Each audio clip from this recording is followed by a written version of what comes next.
پھر اینڈ پہ ایک طرف سلام پھیرا جائے گا۔ اگلا کوئسچن ہے جی کہ کمرشل پلاٹ کی زکوٰۃ، یہ تو میرے خیال ہے پچھلی دفعہ بھی ہوا تھا، کمرشل پلاٹ کی زکوٰۃ کیا ہوگی؟ مسئلہ 95B میرا موجود ہے۔ کمرشل پلاٹ آپ کی سیونگ ہے۔ بعض لوگوں کو یہ وہم ہو گیا ہے کہ ہم پلاٹ لے لینا اگر سیونگ کے طور پہ تو زکوٰۃ نہیں دینی پڑے گی۔ یہ تو پھر بڑا اچھا طریقہ ہے، جس کے پاس 50 تولے سونا ہے اس کو مشورہ دو کہ 50 تولے بیچ کے اسلام آباد میں ایک پلاٹ لے آؤ، زکوٰۃ ہی دینی نہیں پڑے گی، تو دنیا زکوٰۃ ہی مک جائے گی۔ زکوٰۃ آپ کی سیونگ پہ ہے، چاہے وہ کمرشل پلاٹ کی شکل میں ہو چاہے کسی، ہاں البتہ اگر وہ یوز میں آ جائے چیز، ایک پلاٹ ہے 4 دیواری کر کے کرائے پہ دے دیا، اب اس پلاٹ پہ زکوٰۃ نہیں گرے گی، اس کرائے کے اوپر زکوٰۃ ہوگی، وہ بھی اگر جڑ جائے، اور اگر آپ کھائیں گے تو وہ بھی کوئی نہیں۔ 1 کروڑ کا مکان ہے ایسٹ کے طور پہ آپ کا فالتو، زکوٰۃ دیں گے، لیکن وہی مکان آپ کرائے پہ چڑھا دیں، 1 لاکھ روپے مہینہ بھی کرایہ لیں، کوئی زکوٰۃ نہیں ہے، کھا جائے۔ بڑی حیران کن بات ہے، اس لیے کہ اللہ تعالیٰ اکنامک ایکٹیویٹی جنریٹ کرواتا ہے۔ جب وہ مکان کرائے پہ چڑھے گا تو کتنے لوگوں کی اکنامک ایکٹیویٹی ان کے لیے جنریٹ ہوگی، روزگار کھلے گا، پیسہ رننگ میں آئے گا۔ خالی پلاٹوں کی وجہ سے پیسہ رننگ میں نہیں، آج اسلام آباد میں قبر نہیں کو خرید سکتا بندہ، اتنی مہنگی زمین ہے۔ عام جو اسٹیبلش سیکٹر ہے نا، 15 سے 20 لاکھ روپے مرلہ زمین ہے، کون خرید سکتا ہے؟ انہوں نے لوگوں کے لیے پراپرٹی ڈیلرز نے بیڑا غرق کر دیا امت کا، ایسے مصنوعی چڑھا کے قیمتیں۔ وہ اسی طریقے سے نا کہ لوگوں نے سیونگ یہ والی کر دی۔ تو باقی طلاق کے یہ جو مسئلے ہیں نا زکوٰۃ کے، مسئلہ 95B زکوٰۃ کے قدیم اور جدید 70 احکام و مسائل، اس میں دیکھ لیں، باقی کسی ڈیٹیل میں جانے گے۔ کیا نمبر ہے اس کا، نمبر بتا دیں۔ 95B مسئلہ۔ ٹھیک ہے۔ اچھا اگلا سوال بڑا کریٹیکل آ گیا، رمضان کا مہینہ بھی چل رہا ہے، اس میں یہ جی کہ جو حضرات ہیں حنفی، اس کو میں تھوڑا سوال ذرا اپنے الفاظ میں بنا لوں۔ ایک پچھلے دنوں ایک علامہ صاحب تھے، انہوں نے بھی بلکہ کہا جی کہ یہ جو اہل حدیث حضرات ہیں نا، ان کو یہ پھکی دیں کہ یہ اگر کہتے ہیں نا کہ جناب تراویح ہم پڑھتے ہیں، تو ان سے کہیں جی کیوں پڑھتے ہو تراویح؟ قرآن میں تو تراویح کا ذکر نہیں ہے، تو یہ کہیں گے جی ہم حدیث پہ پڑھتے ہیں، انہیں کہیں جی حدیث میں بھی ذکر نہیں، آپ سے میں تو خالی 3 دن پڑھی ہے، تو پھر وہ کہیں گے کہ جناب ہم صحابہ کرام پر چلتے ہیں، تو وہ کہتے ہیں جی صحابہ کرام سے ثابت ہے کہ وہ 20 ہی پڑھتے تھے، اور جو رافضی ہیں وہ یہ کہتے ہیں کہ رسول پاک صلی اللہ علیہ وسلم نے تو لوگوں کو ڈانٹ کے باہر نکال دیا تھا، تو آپ پڑھتے کیوں؟ تو دونوں ایکسٹریمز ہیں، اس میں اپنا موقف دیں آپ۔ یہ پوچھا آپ، پہلی بات یہ کہ صحابہ کرام 20 پڑھتے تھے، تو اس میں بخاری مسلم کی 20 تو نہیں 2 حدیثیں بتا دیں،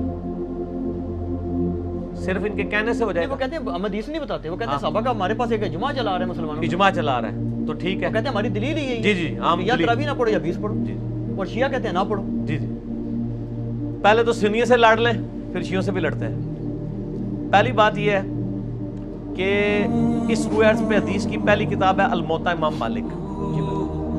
امام بخاری کے بھی دادا استاد ہیں، دادا نہیں پردادا استاد، کیونکہ امام بخاری شاگرد ہیں احمد بن حنبل کے، احمد بن حنبل امام شافعی کے شاگرد ہیں، اور امام شافعی امام مالک کے شاگرد ہیں۔ امام مالک نے جو قیام رمضان پہ باب بند ہے، بریلویوں کی الموطا امام مالک اٹھا لیں، ٹھیک ہے نا جی، اور اس میں جا کے آپ خود چیک کر لیں، بلکہ یار وہ الموطا امام مالک ریڈ کلر میں پیچھے پڑی ہے جی، لے کے آئیں طاہر بھائی، وہ ریڈ کلر میں، اتنی موٹی کتاب ریڈ کلر میں پڑی ہوئی ہوگی، الموطا امام مالک ایک ہی جلد کے اندر ہے، یہ بخاری کے ساتھ ہی پڑی ہوئی ہے، ہاں جی یہ اوپر ہی، یہ نکال کے لیں، یہ بریلویوں کا ترجمہ میں دکھانے لگا ہوں، الموطا امام مالک جی شبیر بدرس کا روایتس پہ پہلی کتاب ہے، جس میں حنفیوں کے دونوں جھوٹ پکڑے جائیں گے۔ ایک تو یہ کہتے ہیں صحابہ 20 پڑھتے تھے، دوسرا حضرت عمر نے 20 شروع کرائی، دو یہ جھوٹ پار ہو جان گے جی۔ اے دکھاؤ جی الموطا امام مالک انہوں نے۔ ویسے میں نے مسئلہ نمبر 20 دنیا میں تراویح کے اوپر سب سے زیادہ میرا ہی لیکچر دیکھا گیا، اس لیے اب جب تراویح پہ لوگ چڑھاتے ہیں میری بھی فوٹو ساتھ لگاتے ہیں۔ آپ لکھیں یوٹیوب پہ تراویح 8 یا 20، لاکھوں لوگ میری ویڈیو دیکھ چکے ہیں، more than 4 لاکھ، اور واٹس ایپ کے ذریعے تو شاید ملینز تک پہنچ چکی ہوں۔ اس میں میرے بھائی میں یہ بریلویوں کا شبیر بدرس کا ہی آپ کو ترجمہ دکھاتا ہوں، الموطا امام مالک کا، حضرت عمر نے 11 رکھتے شروع کرائی ہیں۔ صحیح بخاری میں تو یہ ہے کہ حضرت عمر فاروق رضی اللہ تعالیٰ نے ڈیوٹی لگائی تھی ابی ابن کعب کی اور تمیم داری کی کہ لوگوں کو 11 رکھتے لوگوں کو تراویح پڑھائیں، اور یہ حدیث امام بخاری نے امام مالک سے لی ہوئی ہے۔ امام مالک ایک حدیث اور لے کے آئے ہیں، اور اس حدیث کے راوی ہیں صاحب ابن یزید صحابی، سند بڑی سیدھی سی ہے۔ امام مالک سکہ اور صدوق، امام مالک کا استاد ہے محمد ابن یوسف جو صحابی رسول صاحب ابن یزید کا بیٹا ہے اور وہ تابعی ہے. اور محمد بن یوسف کی صاحب بن یزید سے حدیثیں بخاری میں بھی موجود ہیں, لہٰذا بخاری مسلم کی گولڈن چین پہ یہ روایت ہے. اس ایک صفحے پہ اس کی عربی بھی نظر آئے گی انشاءاللہ اللہ کے فضل سے, اور 11 رکعتوں والا بھی نظر آئے گا کہ حضرت عمر نے 11 رکعتیں شروع کرائیں. ٹھیک ہے جی, آگے جانے کی ضرورت ہی نہیں. اس کا چیپٹر یہ ہے قیام رمضان, نماز تراویح کا بیان, اور نیچے یہ بریلویوں نے کیا ہے, میں نے نہیں کوئی تعریف کی ہوئی ہے, یہ ذرا سرکار ان کو دکھا دے. میں تھوڑا آگے ہو جاتا ہوں تاکہ آپ کو نظر آ جائے. ٹھیک ہے جی, یہ والا صفحہ نیچے والا, یہ جہاں میں انگلی کر رہا ہوں نا, یہ 253 نمبر روایت جس کو میں نے انسرکل کیا ہے, اس کو آپ تسلی سے کور کریں جی, پورا زوم جتنا کر سکتے ہیں کریں. نمبر کون سے لکھا؟ 253 نمبر ہے بریلویوں والے اس میں, الموطا امام مالک میں, شبیر بدرس کی. ٹھیک ہوگا جی. سنیں, صاحب ابن یزید صحابی رضی اللہ تعالیٰ عنہ فرماتے ہیں کہ حضرت عمر فاروق رضی اللہ تعالیٰ عنہ نے حضرت ابی ابن کعب اور تمیم داری کو 11 رکعتیں پڑھانے کا حکم دیا.